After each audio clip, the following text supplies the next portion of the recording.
What's up everybody? Welcome to the video today. Today's video is going to be about bench press strategies, but more generally a lot of the principles and the things I'm going to go through in this video will apply to other lifts, and a lot of these principles I'm utilizing while I'm bulking up, trying to add on some muscle mass and gain some strength. So with that said, this first clip I'm showing is a part of my warm-up routine for bench press. I'm doing 15 reps with the bar.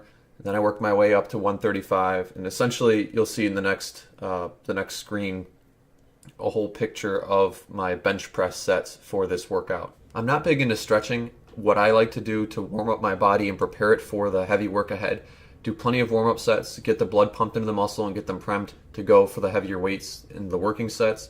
I do a couple rotator cuff exercises with light weight just to get my shoulders warmed up and ready to go when it's a bench press or shoulder workout day. The app that I'm using to track my workouts and to show the screenshots is called Fitnotes. It's a free app.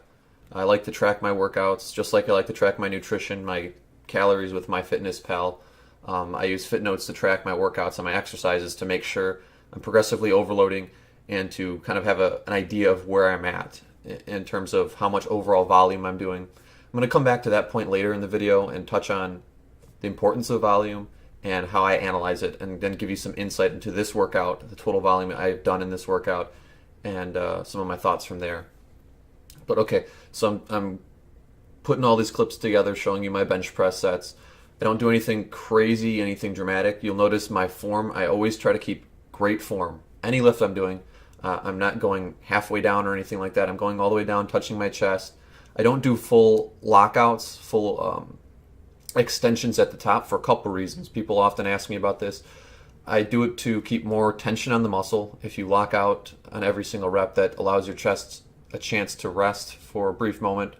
And by doing not doing full extensions, not doing full lockouts, I keep more tension on the muscle and cause more damage to the muscle fibers. The stupid strap always comes off. I never get it right.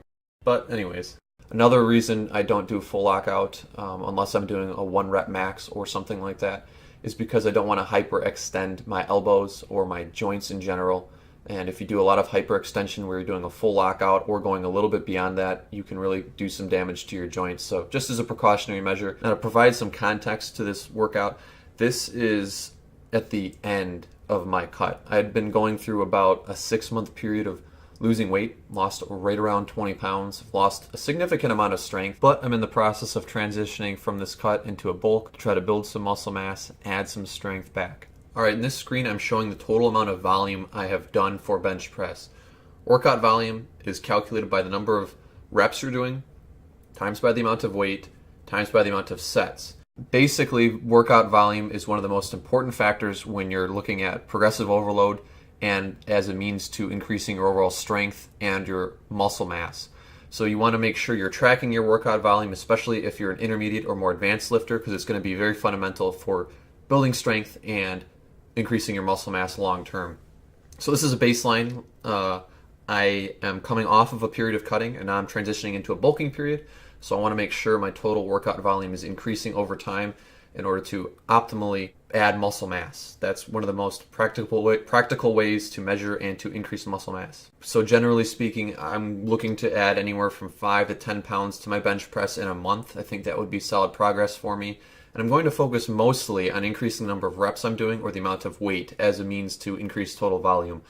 I got in a bad habit the last couple bulks where I was just adding on extra sets, and before I knew it, my workouts were getting really long and particular exercises were becoming really difficult to do because I was just adding on extra sets as a way to increase volume. So you don't want to fall into that trap either. That's something I've learned. And then another thing I've learned too is you might look at the warm-up sets and say, hey, there's a lot of volume done in the warm-up sets. And that's true. But there's a minimum threshold of intensity you need to hit in order to be properly and optimally stimulating the muscles for growth and for strength. You can't just do 135 pounds for 50 reps. That's not going to get you big muscles or good strength gains. You want to be hitting some relatively heavy weight to stimulate the muscles. One of the other things to note too is the amount of reps you're doing with moderately heavy weight. So in this case, I'm doing sets of 4. By focusing on increasing strength over time, I'm able to do heavier weight for more reps over time. So it might seem a little bit counterintuitive at first, but when you think about it, the stronger you get, the heavier weight you can do for more reps over time, which will increase total volume over time. Also, it's just another way to stimulate the muscles and get them used to working under different levels of intensity. There are other ways to increase volume too. You could do, if you're only working out a muscle group once a week, if you increase the frequency to 2 times a week, that could be another way to increase volume. You wouldn't necessarily have to do the same workout twice a week, but if you did 70%, 60% of that workout on each day, that would automatically cause you to do more volume. You just need to make sure that you're being steady with these increases in volume. There's not any reason for me, for example, to go from about 15,000 pounds of volume to 30,000 pounds of volume. That's too dramatic and too crazy. But again, it's just slow and steady incremental improvements in your volume, because muscle building is a slow and steady process. So hopefully this gives you some insight into my workout routine, into volume and how that actually is calculated and how that would look over time.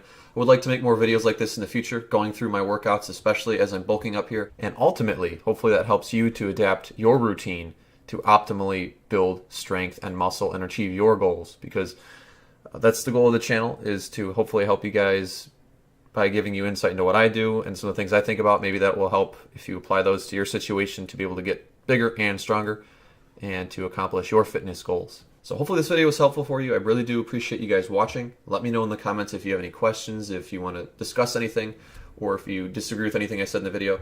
Appreciate you watching. Like I said, please like and subscribe for more content, and I will see you guys next time. Keep lifting and making those gains.